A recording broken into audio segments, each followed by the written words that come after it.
दोस्तों, आपने आत्मनिर्भर भारत का नारा तो सुना ही होगा, लेकिन भारत आत्मनिर्भर कैसे बनेगा, ये एक बड़ी चुनौती है। ये एक सपने जैसा है, लेकिन सरकार ने इसके लिए एक स्कीम बनाई है जिसके जरिए भारत न सिर्फ आत्मनिर्भर बने बल्कि अपने सामानों को दूसरे देश एक्सपोर्ट भी कर सके और युवाओं को भारी संख्या में रोजगार भी मिल सके। तो क्या है ये स्कीम? चलिए आसान भाषा में विस्तार से आपको समझाते हैं आज। दोस्तों, इस स्कीम का नाम है प्रोडक्शन लिंक्ड इंसेंटिव, जिसे अगर आप बिल्कुल साधारण भाषा में समझें तो मानिए एक बच्चा है जो पढ़ने में होशियार है लेकिन काफी सुस्त है। ऐसे में उसका भविष्य उज्जवल हो सके और वह अच्छे अंकों से पास हो जाए तो उसके घर वाले उसे प्रोत्साहन देने के लिए कई तरह से उसकी मदद करने की कोशिश करते हैं। अब पीएलआई स्कीम भी यही है। दरअसल भारत के अंदर आत्मनिर्भर बनने की क्षमता है, मार्केट है, डिमांड है और भविष्य में नौकरियां बढ़ाने के लिए नए कारोबार की भी जरूरत है, लेकिन कई वजहों से ऐसा नहीं हो पा रहा है। ऐसे में सरकार एक गार्जियन की भूमिका में आगे आई है और उसने दुनिया जहान की कंपनियों को बोला है कि वो देश के 14 सेक्टर में इन्वेस्ट करें,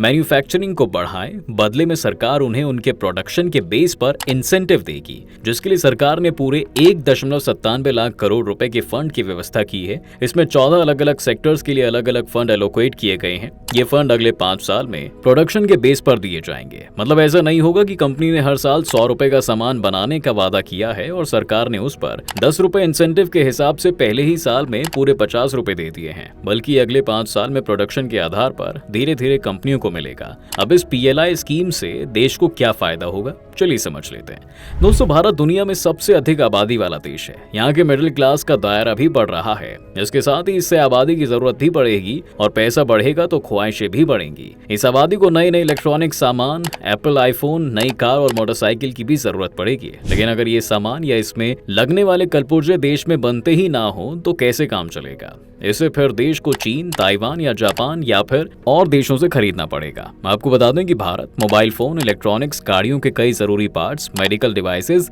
5G डिवाइसेस, सेमीकंडक्टर और दवाओं में इस्तेमाल होने वाले कच्चे माल के लिए बहुत हद तक दूसरे देशों पर ही निर्भर करता है। इसके साथ ही इससे जो मुनाफा होता है वो दूसरे देश को मिलता है और रोजगार भी वहीं पैदा होता है, जबकि दूसरी तरफ भारत में बेरोजगारी बढ़ती जा रही है। इसी साइकिल को तोड़ने के लिए स्कीम लाई गई है। इसलिए सरकार को उम्मीद है कि पीएलआई स्कीम भारत का फ्यूचर बदल देगी। ये 14 सेक्टर में देश को न सिर्फ आत्मनिर्भर बनाएगी बल्कि देश के अंदर अगले 5 साल में 60 लाख से ज्यादा नए रोजगार भी पैदा करेगी। वहीं देश के एक्सपोर्ट को बढ़ाकर दुनिया की सप्लाई चेन में उसे चीन, वियतनाम जैसे देशों का विकल्प भी बनाएगी। अब हाल ही में खबर आई थी दोस्तों कि एप्पल को सरकार की इस योजना का इतना फायदा हो सकता है कि वह अपने ग्लोबल आईफोन प्रोडक्शन का 18% इंडिया में ही तैयार करेगी। चलिए अब जान लेते हैं कि किस सेक्टर को मिलेगा कितना रुपया। दोस्तों, मोदी सरकार ने मार्च 2020 में इस योजना को लॉन्च करने के बाद से अलग अलग समय पर कैबिनेट की मीटिंग में अलग अलग सेक्टर्स के लिए पीएलआई स्कीम को मंजूरी दी है। इसके हिसाब से गाड़ियों के लिए बेहतर और एडवांस कलपुर्जे देश में ही तैयार करने वाली कंपनियों को कुल 25,938 करोड़ रुपए का इंसेंटिव मिलेगा। इस इंसेंटिव का फायदा वाहन बनाने वाली कंपनियों को भी मिलेगा। इससे देश में ईवी सेक्टर को भी बूम मिलने में उम्मीद है। देश में ड्रोन की बढ़ती उपयोगिता को देखते हुए सरकार का ध्यान इसका प्रोडक्शन बढ़ाने पर भी है। ऐसे में इस सेक्टर के लिए 120 करोड़ रुपए से इंसेंटिव देने के लिए फंड एलोकेट किया गया है। सरकार ने इस देश में बैटरी स्टोरेज का प्रोडक्शन बढ़ाने और एडवांस केमिस्ट्री सेल की मैन्युफैक्चरिंग इत्यादि को बूम देने के लिए 18,100 करोड़ रुपए का इंसेंटिव मंजूर किया है। वहीं देश में mobile phone, laptop, tablet, PC और सर्वर वगैरह बनाने के लिए सरकार करीब 48,000 करोड़ रुपए से अधिक का इंसेंटिव देगी। दोस्तों, भारत खाद्यान्न बहुत उगाता है, लेकिन उसमें से अधिकतर बर्बाद चला जाता है। ऐसे में सरकार फूड प्रोसेसिंग सेक्टर को भी 10,900 करोड़ का इंसेंटिव देगी। देश में जरूरी मेडिकल डिवाइसेस बने, इसके लिए सरकार इस सेक्टर को 3420 करोड़ रुपए का इंसेंटिव देगी। दुनिया की कुछ बड़ी स्टील कंपनियां भारत में भी हैं, इसलिए सरकार चाहती है कि अब electrical steel, high strength steel जैसे प्रोडक्ट भारत में बने जिनकी बाहर देश में मांग हो। इसके लिए सरकार 6,322 करोड़ रुपए का इंसेंटिव देगी। देश में दवाओं और उनके कच्चे माल का प्रोडक्शन के लिए इंसेंटिव के तौर पर करीब 22,000 करोड़ रुपए सरकार खर्च करने वाली है। दोस्तों, मोदी सरकार शुरू से ही सोलर पावर पर फोकस रही है, लेकिन सोलर सेल पैनल के लिए सरकार 24,000 करोड़ रुपए का प्रोत्साहन देगी। 5G और 4G के network device, hardware, internet of things product, switch and gears Bharat में ही बने, इसके लिए सरकार 12,195 करोड़ रुपए इंसेंटिव देने में खर्च करने जा रही है। देश में इंडस्ट्रियल उपयोग में आने वाले कपड़ों की मैन्युफैक्चरिंग बढ़े, इसके लिए टेक्सटाइल सेक्टर को 10,683 करोड़ रुपए का इंसेंटिव मिलेगा। एलईडी, एसी फिटिंग में इस्तेमाल होने वाले सामान, मोटर, कंट्रोल इत्यादि इलेक्ट्रिकल सामान का भारत में उत्पादन बढ़े, इसके लिए सरकार की ओर से ₹2,238 रुपए का इंसेंटिव दिया जाएगा।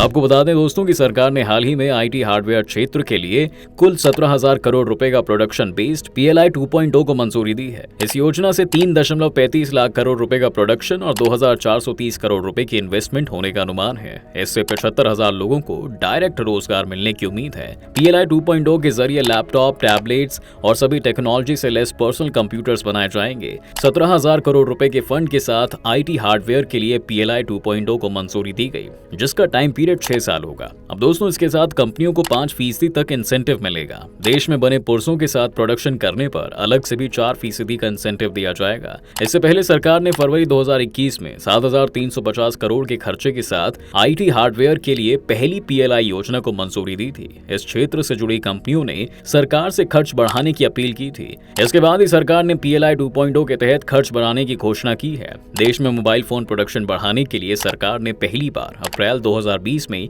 PLI योजना की शुरुआत की थी। अब इससे ये हुआ कि इलेक्ट्रॉनिक्स मैन्युफैक्चरिंग सेक्टर को बड़े पैमाने पर बढ़ावा मिला है। दोस्तों बता दें कि भारत आज दुनिया में दूसरा सबसे बड़ा मोबाइल फोन निर्माता है।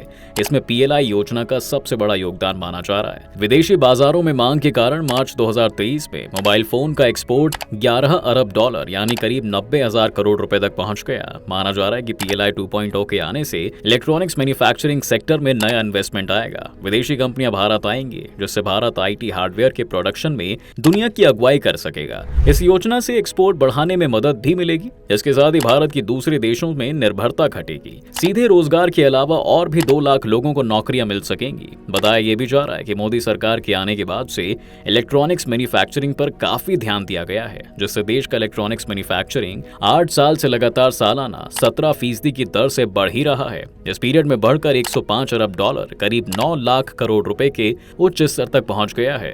दोस्तों इस स्कीम को लेकर सरकार इसलिए भी गंभीर है क्योंकि चीन अभी तक कोरोना से उभर नहीं पाया है, जिसमें दुनिया भर में सप्लाई चेन पर असर पड़ा है। ऐसे में दुनिया की कई कंपनियां अब चीन का विकल्प तलाश रही हैं, जो भारत के लिए एक सुनहरा मौका है। फिलहाल सबसे ज्यादा दिलचस्पी automobile and auto components, advanced chemistry cell batteries, specialty steel और हाई एफिशिएंसी सोलर पैनल्स में देखने को मिल रही है। हालांकि इन सब के बाद भी कुछ सेक्टर्स में PLI का फिलहाल बेहद ही कम असर देखने को मिल रहा है। Drone, white goods, textiles, telecom and networking products, food products और मेडिकल डिवाइसेस में भी PLI स्कीम शुरू की जा चुकी है, लेकिन इन नेटवर्क्स में इसके नतीजे उम्मीद के मुताबिक नहीं रहे हैं। इसकी वजह को तलाश कर अब इस पर जोर दिया जा रहा है कि PLI स्कीम में किस तरह के बदलाव किए जाएं, जिससे सभी सेक्टर्स में इसका असर दिखाई दे और मैन्युफैक्चरिंग सेक्टर को फायदा मिल सके। टोटल इन्वेस्टमेंट के मुकाबले अभी तक 26,000 करोड़ रुपए का निवेश अलग अलग सेक्टर्स में हो चुका है। बताया जा रहा है कि अगले 5 साल में पूरा 2.34 लाख करोड़ रुपए का इन्वेस्टमेंट हो जाएगा, तो कुल 64 लाख लोगों को रोजगार मिलने का अनुमान है। तो ऐसे में दोस्तों सरकार के लिए रोजगार और ग्रोथ के लिहाज से